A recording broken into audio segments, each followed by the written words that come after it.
Should Muay Thai have belts? Well, technically it does already, but those are championship belts, right? But this is a question that comes up all the time, especially from beginners. People walk into a Muay Thai gym and they ask, what belt do I start at? What belt am I? How do I rank up?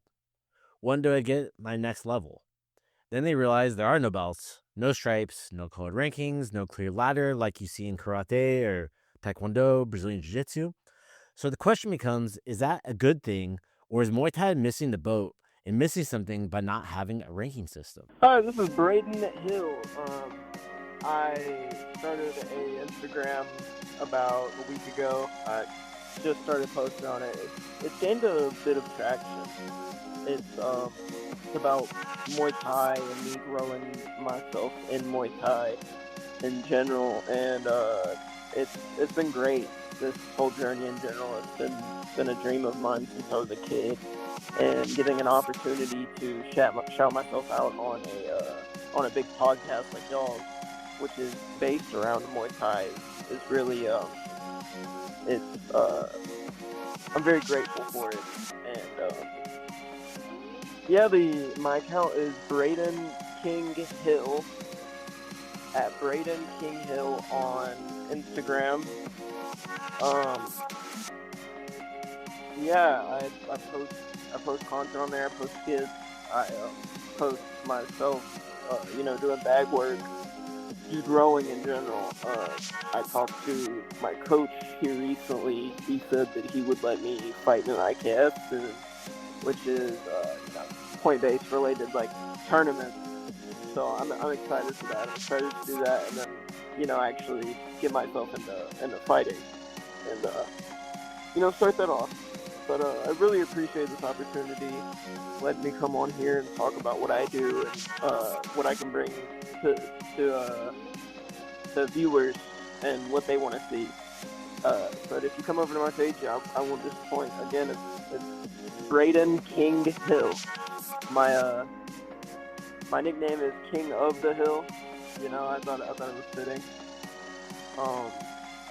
Anytime anybody wants to come over there, just come over there. It's good content. This episode of the Pu'u Muay Thai Podcast is brought to you by pmtlifestyle.com. Authentic Muay Thai lifestyle by Pu'u. Definitely go check out the website at pmtlifestyle.com for some awesome lifestyle merchandise. That's for those of you out there either involved in Muay Thai, looking at getting involved in Muay Thai, and embrace a healthier lifestyle to live the life of the Nok Muay. Go check it out. I want to talk about Black Room at Deep Studios. If you enjoy the content of this podcast, you will definitely enjoy the value that you get out of the Black Room and being a member of the Black Room. What it is it's a subscriber-based way to support the podcast. If you enjoy the podcast and want it to continue, I'm asking for your help. And in exchange, you're going to get an underground view of Muay Thai, American Muay Thai, as well as within Thailand. We have people who are now working on the ground in Thailand that are helping us get media, content, all that stuff. We're posting it there on Black Room, as well as behind-the-scenes footage of the podcast recordings when we're recording. After I stop recording for stuff that we broadcast, we put some subscriber-based only content on there. So you're going to really get a lot of value out of that subscription. Okay, it's not just supporting the podcast. We also have podcast subscriber only merchandise that's coming out as well here in 2024. So you have to be a part of the Black Room in order to get access to that. So I'm asking you for your help on that, but I know that it's not so much of you helping me. It's going to be us giving you a ton of value that you're going to get and just enjoy it. And it's only $5 a month. All right, you can cancel it anytime. Every little bit counts. Please go join it. The link is down in the show notes. All right. Anyways, sit back and enjoy the show. So what do you cop? My name is Jonathan Pu'u. I'm the founder of Pu'u Muay Thai and the host of the Pu'u Muay Thai Podcast. I've been involved in Muay Thai for close to 2 decades now as a student, fighter, coach, gym owner, and ring official. And this is one of those topics where you'll hear very strong opinions on both sides. Some people believe belts or ranks would help grow Muay Thai in the West. Others believe it would take away from what makes the art what it is. So today I want to break down both sides of the argument and give you my perspective on this as well. So historically, Muay Thai has never used a belt ranking system outside of the stadium championship belts that you see in Thailand, similar to boxing. In Thailand, your rank is shown through your skill, experience, your fights, your reputation, not through something you wear, right? Not like some cool shorts. If you want to walk into a gym in Thailand, nobody asks, oh, what level are you? Are you a black belt? They can tell by watching you move. Go shadow box, jump rope, hit the bag, hit the pads. They can tell. And that's how Muay Thai has always operated. It's a performance-based art, not a certification-based one. Think about how Muay Thai started. It started on the battlefields of Thailand, all right? Now, on the other side, there's a reason people ask about belts. Belts provide structure, progression, clear milestones, a sense of achievement, especially for beginners.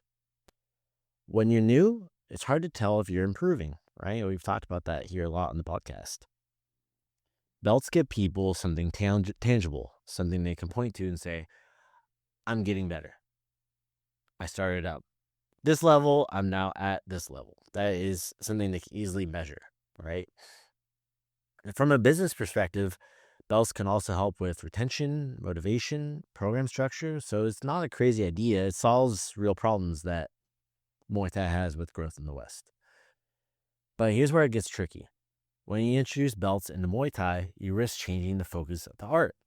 Instead of asking, how do I improve my skill? People start asking, what do I need to do to get my next belt? And that shift matters because now progression becomes tied to testing, checklists, time requirements, instead of actual performance and development. And in combat sports, that can create a gap between perceived ability and real ability. So, is there a middle ground on this? Some gyms and organizations have experimented with ranking systems, and some have found a way to do it without compromising the art as well.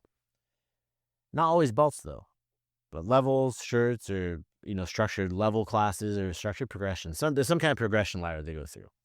And when done correctly, these systems can help guide beginners, create clear development paths, keep students engaged without pretending that rank equals fighting ability. Because that's the key distinction, right?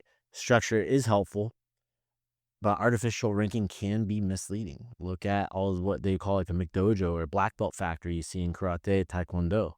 I mean, people are arguing that's happening in Brazilian Jiu-Jitsu now as well.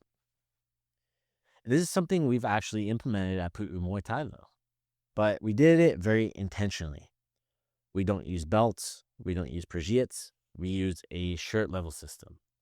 We're very upfront about what it represents as well for our students and what it doesn't. It's not a rank that says you're better than someone else. It's a tool. It represents things like your individual goals, your absorption of the curriculum, your time in the program. It also helps us operationally as coaches. If our coach looks out on the mat and see different shirt levels, we can quickly, pair students together on harder drills, structure drills better, manage classes more effectively, and it helps create a better training environment for everyone. Maybe there's a sticking point in the lesson that people are having a hard time grasping or newer students are. We can quickly look over and see who the more advanced students or who's been through this curriculum before that can help impart that knowledge on them as well. But just as important, it serves as a reminder, especially for our kids and our adult students, that we get to train Muay Thai. We don't have to train Muay Thai. We're not training out of necessity. We're not fighting to provide a roof over our head and for our families like many fighters do in Thailand and the country in Isan. We're here to learn, grow, and challenge ourselves. So if the system supports the experience, but it doesn't, that whole system of like a shirt system that we do, it doesn't break down. It's not an inauthentic system. It supports the whole experience, but it doesn't replace what Muay Thai actually is. We're very upfront about this, right? At the end of the day, Muay Thai answers one question. Can you do it? Can you maintain balance, control distance, defend yourself, execute techniques under pressure? That's your rank. That's why Muay Thai has historically resisted belts. Like there's been a really big push now in the past, I'd say 6 years. People started implementing these into their curriculum in the West, at least for kids. Because the art itself reveals your level. You don't need to wear it. But let's say this. You've been training Muay Thai for 10 years, and someone says, well, my nephew has a black belt. How come you don't have your black belt? He's only been trained 2 years. He must not be that good. That was actually said to me about 10 years ago. All right. Personally, I don't think Muay Thai needs belts to be legitimate, but I do understand why structure is important, especially in the West. People want clarity in their goals, progression, feedback, and as a coach and gym owners, it's our job to provide that to them. But I believe that structure should support the art, not replace it. Muay Thai should be skill-based, performance-based, and rooted in real development, not just checking boxes for the next level. So should Muay Thai have belts? It depends on what you value. All right, that's the whole premise of this. There's two sides of the coin. There's some in between there. If you want clear structure and milestones, belts or levels can provide that. If you want the art to stay close to its roots and stay as close to those roots as possible, then maybe it doesn't need them. Either way, the goal should stay the same. Help people improve, stay consistent, and respect the art. That's going to be it for today's episode. I want to hear from you. Do you think Muay Thai should have belts or a level system, or should it stay the way it is? Championship belts only. Drop in the comments. Or you can immortalize your words by calling or texting the podcast hotline at 805-456-3316. You will drop a message on the podcast hotline, and we'll play it here on the episode. And make sure you're subscribed to the Pu'u Muay Thai Podcast for more conversations about training, culture, and the evolution of the art. Before you go, I want to mention we totally revamped our whole entire Pu'u Muay Thai Podcast website. Articles, insights, we took all 230 plus episodes, culled it for information, knowledge, interviews from some of the industry's best. Literally the industry's best. I've had Stan Fairtex, Matt Lucas. I've had the fighters, the promoters, world championship promoters, coaches, ring officials, everybody on here. A lot of gym owners too. They're high-level coaches that have talked about their perception in Muay Thai and on specific things, how to improve. We culled all that together for you on our website, all for free. All right, go check it out at podcast.puumuaythai.com. Till then, I'll see you in the next episode. All right, that's going to be it for today. Thank you so much for tuning in today to the Pu'u Muay Thai Podcast.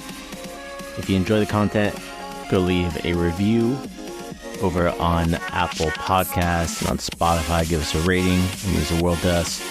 Also, if you want to be a guest on the Pu'u Muay Thai Podcast, or if you just want to shout out to your friend, go check us out at podcast.puumuaythai.com. You can submit to be able to be a guest on the podcast. You can submit what you want to talk about. Also, if you want to just give a shout out, there's a button for that too. Sawadee Kop.